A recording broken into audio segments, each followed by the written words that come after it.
Em nome do Pai, do Filho e do Espírito Santo. Amém. Vinde, Espírito Santo, enchei os corações dos vossos fiéis e acendei neles o fogo do vosso amor. Enviai o vosso Espírito e tudo será criado, e renovareis a face da terra. Na quarta meditação sobre as virtudes, vamos refletir um pouco, de modo geral, sobre as virtudes que nos faltam e sobre como perceber quais são as virtudes que nos faltam. Repito, de modo geral, porque as meditações em particular sobre as virtudes deixamos para o final. Que material de construção nos falta?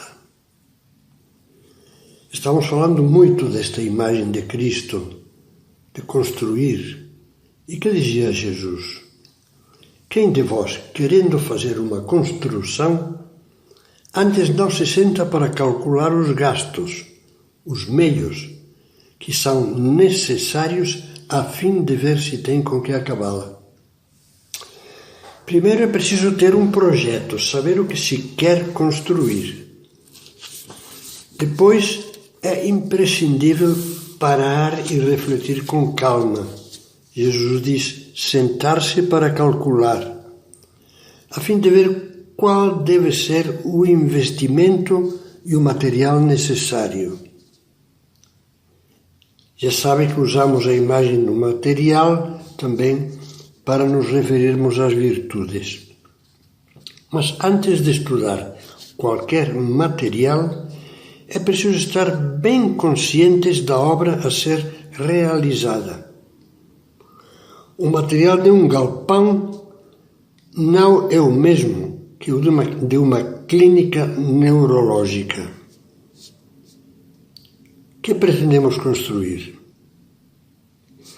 Sabemos o que deveria ser o edifício da nossa realização humana e cristã. Perguntemo-nos, que material já tenho? Valores positivos, bons hábitos. E qual me falta? É sobre isso que vamos refletir agora. Meu amigo Luís, editor, gosta de contar a piada do homem que com toda seriedade dizia: reconheço que antes eu era convencido, agora não, agora sou perfeito. Quem acha que não precisa mudar, que está tudo bem, como esse tolo que falava com Luís, é um inconsciente, como um louco convencido de que o vão da janela do 10º andar é a porta para sair à rua. Ele não se conhece, quem acha que está tudo bem. Isto é perigoso. O conhecimento próprio é a eterna aspiração dos sábios e dos santos. Conhece-te a ti mesmo, noscete ipsum, em latim. Foi e continua a ser desde há milênios um caminho necessário para alcançar a sabedoria da vida. Mas não é fácil. Em primeiro lugar, temos que vencer o orgulho, que, como dizia São José Maria, cega tremendamente, encobre e justifica todas as nossas falhas. A vaidade, a soberba, a autocomplacência que colocam óculos deformantes nos olhos, sempre oferecem argumentos para nos convencer de que o errado está certo e de que os defeitos que todo mundo vê em nós são falhas de ótica deles. São José Maria lembrava a antiga sentença que diz que o melhor negócio do mundo seria comprar os homens pelo que realmente valem e vendê-los pelo que eles creem que valem. Todos nós precisamos de ouvir humildemente as palavras de Cristo na 7ª carta do Apocalipse. Conheço as tuas obras. Dizes, sou rico, de nada necessito. E não sabes que és infeliz, miserável, pobre, cego e nu. Aconselho-te que compres de mim um colírio para ungir os olhos, de modo que possas ver claro. Essas são as palavras de Cristo. Vamos pedir-lhe que nos dê desse colírio. Outras vezes não negamos. Nós reconhecemos mesmo os nossos defeitos. Sou preguiçoso, falta-me delicadeza, sou desordenado, sou um bagunceiro, não dou para isso ou aquilo. Mas que fazer, pensamos depois? Se eu sou assim, se esse é o meu jeito, paciência. Quando nos ocorra um pensamento desse tipo, deixemos-nos sacudir por esta frase de caminho. Não digas, eu sou assim, são coisas do meu caráter. São coisas da tua falta de caráter. Sê homem. E por essa outra dedicada aos pessimistas. É muito cômodo dizer não presto. Não me sai bem uma só coisa. Além de que não é verdade, esse pessimismo encobre uma poltronice, uma covardia muito grande. Aquele que não aspira a mudar, a melhorar, não aspira a viver. O conformismo com os defeitos equivale a desistir da realização. É optar por ficar empalhados em vida. É vegetar como um frango depenado conservado no freezer. Com razão, Deus poderia dizer-nos: você é assim mesmo, certo? Mas já quis ser diferente? Já tentou ser melhor alguma vez? Como conhecer-nos? A resposta a essa pergunta já deu origem a muitos livros. Agora só vou apontar 3 pistas, dentre as sugeridas pelo próprio Cristo, para que você procure ver a verdade no fundo do seu coração, como se lê no Salmo 51.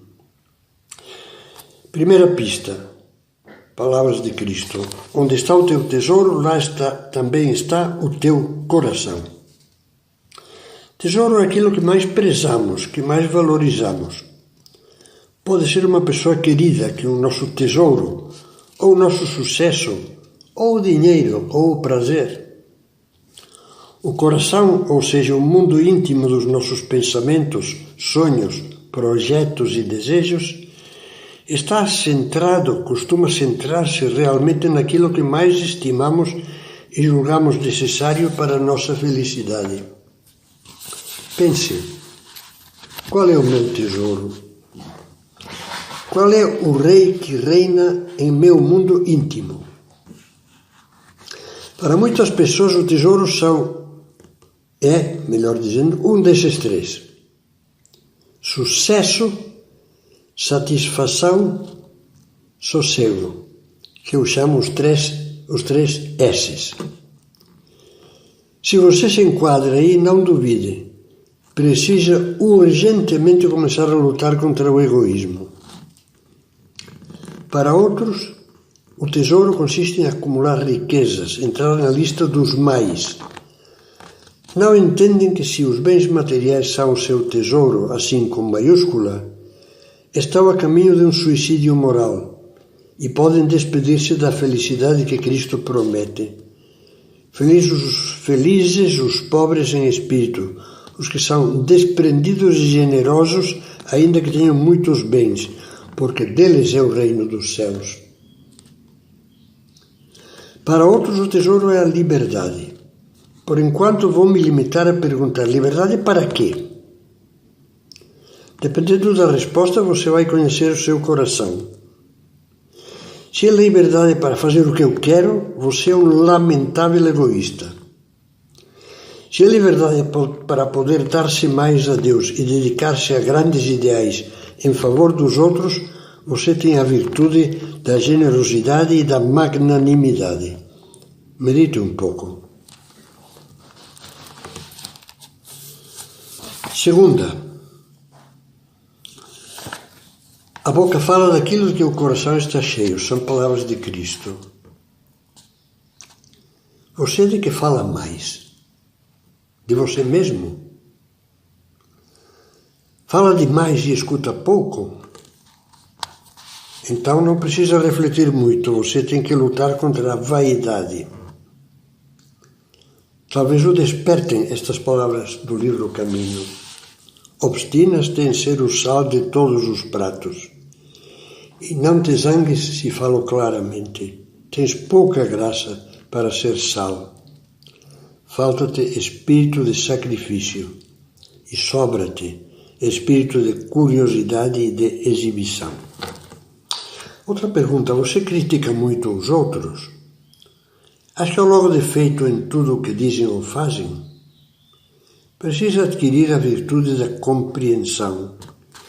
E se curte mágoas e rancores, precisa mais do que o ar que respira, aprender a virtude da misericórdia. Você é boca suja, que não para de falar de sexo e baixarias? Precisa descobrir e começar a praticar uma virtude que provavelmente você ignora e até despreza, a castidade. E precisa também praticar a veracidade, isto é, lutar para não ficar enganando, traindo os compromissos de fidelidade que assumiu.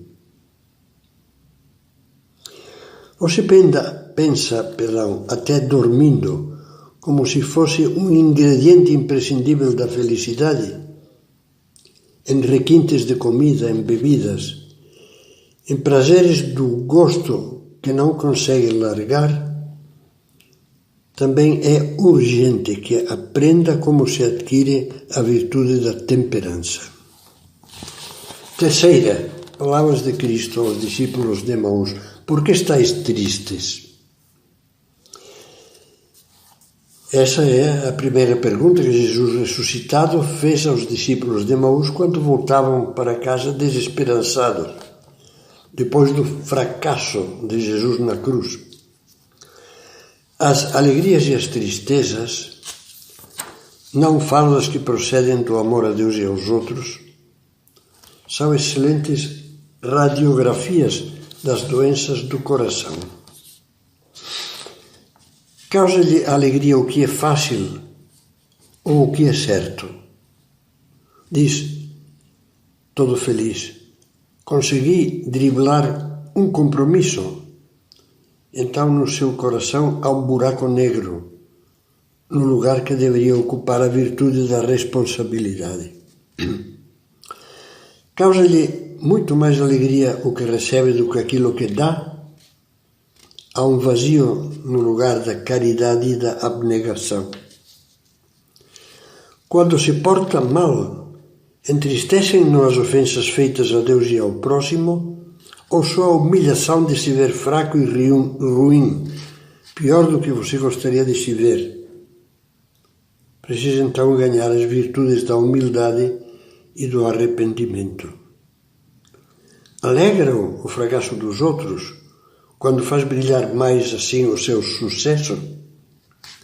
Não demore a iniciar uma luta séria contra os feios vícios da inveja e da vanglória. As perguntas poderiam prosseguir e continuarão em outros posts, bem concretos. Mas vou terminar agora com palavras de um sermão da Quaresma de São Bernardo que inspiraram as perguntas acima. Examine-te com cuidado, dizia o santo. O que é que amas? O que é que temes? De que te alegras? Com que te entristeces? Todo o coração consiste nestes 4 afetos. As virtudes que nos faltam são um cartaz luminoso. Cada uma delas nos lança um apelo. Veja o caminho que ainda deve percorrer e comece a andar confiando em Deus. Pense, reze, peça luz a Deus e mais uma vez, procure ver com sinceridade a verdade no fundo do seu coração.